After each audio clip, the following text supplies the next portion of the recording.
Hello students. तो आज हम लोग 10वां क्लास के फर्स्ट चैप्टर जो कि केमिस्ट्री के अंदर आता है और पहला चैप्टर है रासायनिक अभिक्रिया एवं समीकरण। तो इसकी स्टडी हम लोग आज करने वाले हैं। तो देखिए, जैसा कि चैप्टर का नाम है रासायनिक अभिक्रिया। सबसे पहले इस वर्ड को समझना है, रासायनिक अभिक्रिया मतलब क्या। ठीक है, तो इस चीज को समझने के लिए पहले आपको कुछ और समझना पड़ेगा ना। और वो यदि आप अच्छे से समझते हैं तो इसको मैं बेहतरीन तरीके से आपको समझा सकता हूँ। तो देखिए, मैं क्या समझाना चाह रहा हूँ आपके। देखिए, हमारे आसपास के पदार्थ में दो तरीके से चेंजिंग आता है। मतलब हमारे आसपास के जो पदार्थ हैं उसमें दो तरह से परिवर्तन आता है।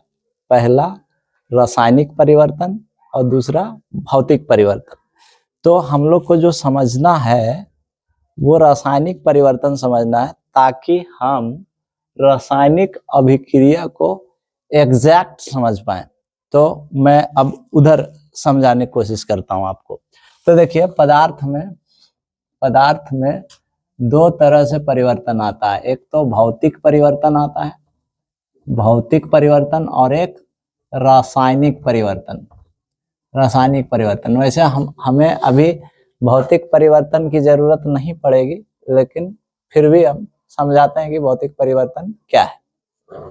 देखिए, इसके लिए मैं दो पॉइंट यहाँ पर नोट करूंगा कि पदार्थ में वैसा परिवर्तन जिससे परिवर्तन के बाद कोई नया गुण वाला पदार्थ नहीं बने, और दूसरी बात, और परिवर्तन के बाद जो पदार्थ बन रहा है उससे हम लोग पुराना वाला पदार्थ बना सके। दो बात बोले आपको, बिल्कुल ध्यान से सुनना है, फिर मैं एग्जांपल से समझाऊंगा। पहला बात कि भौतिक परिवर्तन में परिवर्तन के बाद नया पदार्थ नहीं बनता है। नया पदार्थ कहने से मतलब कि नया गुण वाला पदार्थ नहीं बनता है ना। जो पुराने वाले पदार्थ में गुण रहता है, भौतिक परिवर्तन के बाद जो पदार्थ बनता है उसमें भी वही गुण पाया जाता है।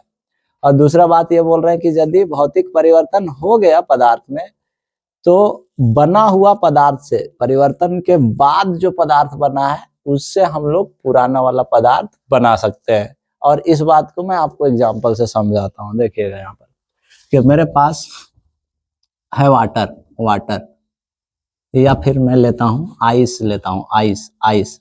तो देखो, हमने ले लिए आइस ले लिए।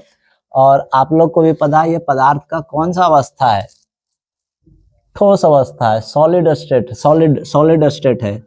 अब मान लीजिए हम इसको है ना हीट देना चालू कर दिए, इस आइस को हम हीट देना चालू कर दिए, तो आप लोग को भी पता है जैसे इसका टेम्परेचर 0 डिग्री सेल्सियस के आसपास पहुंचेगा ये पिघलना शुरू हो जाएगा।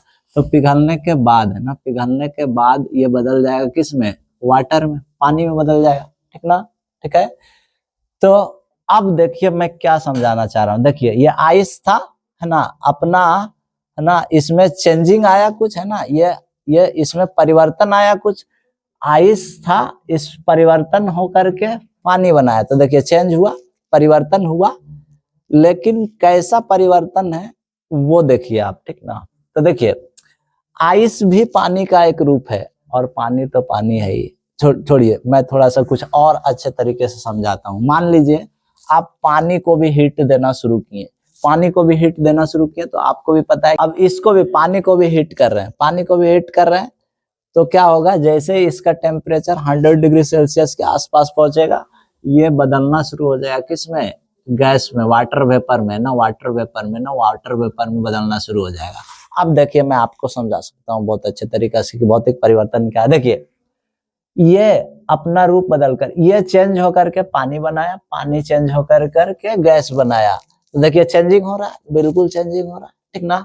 अब देखिए हो क्या रहा है यहाँ पर। देखिए, ये आइस चेंज होकर के पानी बनाया, तो देखिए ये दोनों का गुण समान है। देखिए, चेंज होने के बाद पानी बनाया, तो इसमें भी देखो अलग पदार्थ बना, अलग पदार्थ बिल्कुल नहीं बना। ठीक ना। इसमें भी पानी का गुण है, इसमें भी पानी का गुण है। अब देखिए, पानी वापस है ना वाटर वेपर बना लिया, तो वाटर वेपर में भी पानी का गुण है और पानी में भी पानी का गुण है। तो देखिए, परिवर्तन के बाद नया पदार्थ नहीं बनाया, ठीक है, नया पदार्थ बना ही नहीं, नया गुण वाला पदार्थ बना ही नहीं। अब हमारा दूसरा बात पे आइए। पहला बात हम यही बोले थे कि परिवर्तन के पश्चात नया गुण वाला पदार्थ नहीं बनेगा। अब दूसरा पॉइंट ये बोले थे कि अगर पदार्थ बन गया, ठीक ना, परिवर्तन हो गया पदार्थ में, तो परिवर्तन हुए पदार्थ को वापस पुराना वाला पदार्थ हम लोग बना सकते हैं। अब देखिए अब क्या हुआ, जैसे देखिए ना, आइस से पानी बना था, तो क्या पानी से आइस को वापस नहीं बना सकते हैं? बना सकते हैं। देखिए देखिए गैस वाटर वेपर बनाया था, वाटर वेपर, तो वाटर वेपर को जैसे हम लोग ठंडा करेंगे तो ये कंडेंस होकर के, संघनन होकर के फिर वापस किसमें बदल जाएगा? पानी में बदल जाएगा। देखिए ना, परिवर्तन हुआ, रूप को हम वापस से पुराना वाला पदार्थ को बना पा रहे हैं, तो इस तरह का परिवर्तन हुआ, तो इसको हम लोग बोलेंगे भौतिक परिवर्तन। अब मैं आपको समझाता हूँ रासायनिक परिवर्तन। रासायनिक परिवर्तन, और इसको आपको बिल्कुल एकदम तरीके से समझना है। इसको समझने के लिए, रासायनिक अभिक्रिया को समझने के लिए इसको एकदम तरीके से समझना है। तो दो बात इसके लिए भी, ठीक ना, वैसा परिवर्तन जिसमें परिवर्तन के बाद एकदम नया गुण वाला पदार्थ बने, है ना, वैसा पदार्थ बन जाए जिसका गुण पुराने वाला पदार्थ के गुण से बिल्कुल भी मैच नहीं करे, एकदम नया गुण वाला पदार्थ बना दे।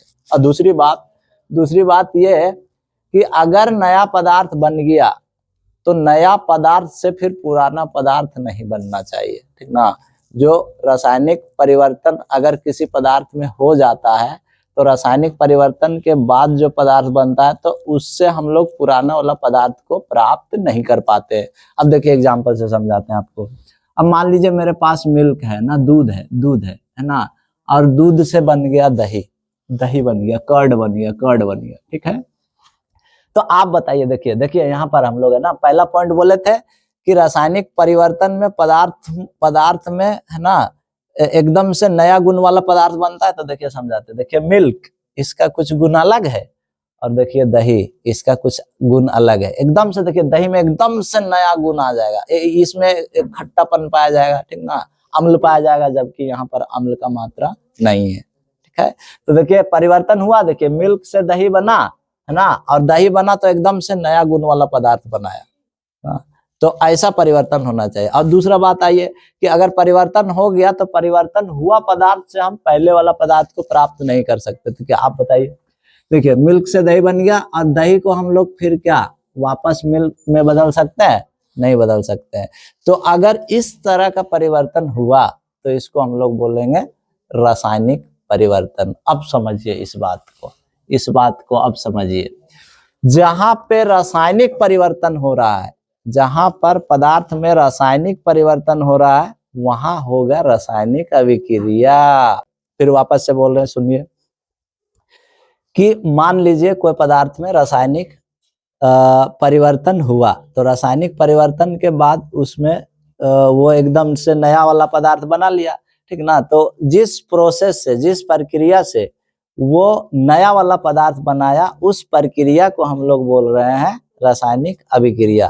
तो देखिए एकदम यहाँ पे हम लोग लिख करके यही रखें कि वह प्रक्रिया जिसमें नए गुणधर्मों के साथ नए पदार्थ का निर्माण होता है, रासायनिक अभिक्रिया कहलाता है।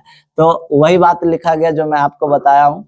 इस परिवर्तन में हम लोग है ना एकदम से नया गुण वाला पदार्थ को पाते हैं। अब देखिए यहाँ पर कुछ है कि रासायनिक अभिक्रिया की पहचान। अब समझिए ना कि रासायनिक अभिक्रिया को हम लोग कैसे पहचानेंगे। तो कुछ प्रॉपर्टीज है, उसके आधार पर हम लोग रासायनिक अभिक्रिया की पहचान करते हैं। उसमें पहला है तापमान में परिवर्तन। यदि कहीं पे रासायनिक परिवर्तन हो रहा है तो वहां पर तापमान में परिवर्तन हो सकता है ना। जैसे एग्जांपल से समझाते हैं आपको। मान लीजिए हमारे पास ना पानी है और इसमें हम लोग चूना डाल दिए, ठीक ना, चूना। तो क्या होगा, आप लोग को भी पता है कि पानी थोड़ा गर्म हो जाएगा। तो देखिए यहाँ पर पानी का तापमान बढ़ गया, तो यहाँ पर हो रहा है रासायनिक अभिक्रिया। जैसे देखिए और क्या हो सकता है, रंग में परिवर्तन। तो इसको एग्जाम्पल से समझिए।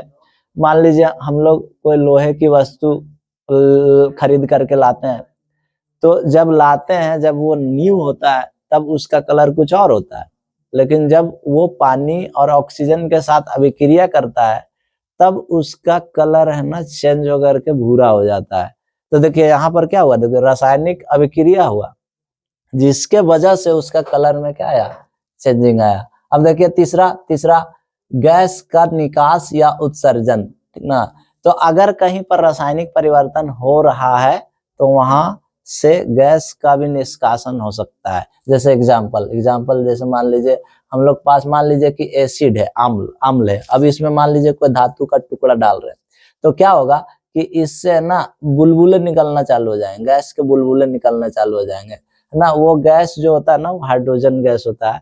और तो देखिए इस एग्जाम्पल से हम लोग क्या समझ रहे हैं कि यहाँ पर रासायनिक अभिक्रिया हो रहा है अम्ल का धातु के साथ, जिसके वजह से यहाँ पर गैस का क्या हो रहा है, उत्सर्जन हो रहा है। तो जहां पर भी रासायनिक अभिक्रिया होगा तो उसमें गैस का निष्कासन भी हो सकता है। और चौथा में देखिए अवस्था में परिवर्तन हो सकता है कि अभिक्रिया से पहले पदार्थ सॉलिड स्टेट में था, है ना, ठोस अवस्था में था, अभिक्रिया के बाद द्रव अवस्था पे आ जाए, तो अवस्था में भी परिवर्तन हो सकता है। तो आज हम लोग अपना टॉपिक यहीं तक रखेंगे।